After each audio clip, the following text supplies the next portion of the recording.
السلام عليكم ورحمة الله وبركاته. أهلا بيكم فيديو جديد وآخر أخبار الثانوية العامة. طبعا دكتور طارق شوقي من فترة طلع وقال إن هيكون في عتبة آمنة، وده طبعا تم تداوله على مواقع الأخبار، وكمان تم تداوله على جروبات الواتساب اللي خاصة بوزير التربية والتعليم أو بالوزارة.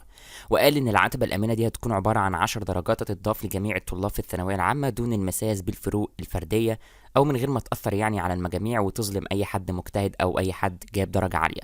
وقال ان ال10 درجات دول هيتضافوا على كل ماده على حده، وده قبل ما يتم تصحيح الورق اصلا.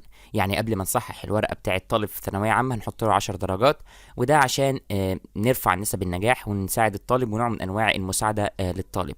لكن بعد ما الخبر ده تم تداوله وانتشر، وزير التربيه والتعليم بيطلع وبيقول وبيصرح ان ده مش هيحصل او مش هيتم تطبيقه، بالرغم من ان ده شيء كويس وهيفيد الطلاب. وطبعا اتسرب من وزارة التربية والتعليم بشكل ما أو بطريقة ما، ولكن مردود أفعال الناس أو مردود أفعال الطلاب وقالوا إن ده هيبقى فيه ظلم وإن ده مش عادل أو مش كويس.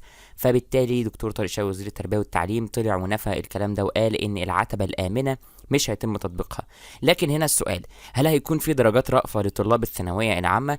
هيكون في درجات رأفة لطلاب الثانوية العامة فعلا، ولكن بتكون بنسبة بسيطة جدا، يعني مثلا درجة درجتين ثلاثة أربعة بناء على الحاجة اللي أنت تنجح فيها. يعني مثلا لو انت واقف على درجة عشان تنجح او واقف على درجتين عشان تنجح في مادة مثلا او حاجة، فهيتم اعطائك الدرجات دي.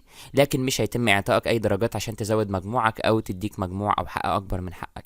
ده ننوه عليه او يعني لازم ننبه عليه او لازم نوضحه عشان كل الطلاب تكون عارفه. العتبه الامنه مش هيتم تطبيقها بناء على تصريحات الدكتور طارق شوقي، اما درجات الرأفة موجوده ولكن بنسبه قليله.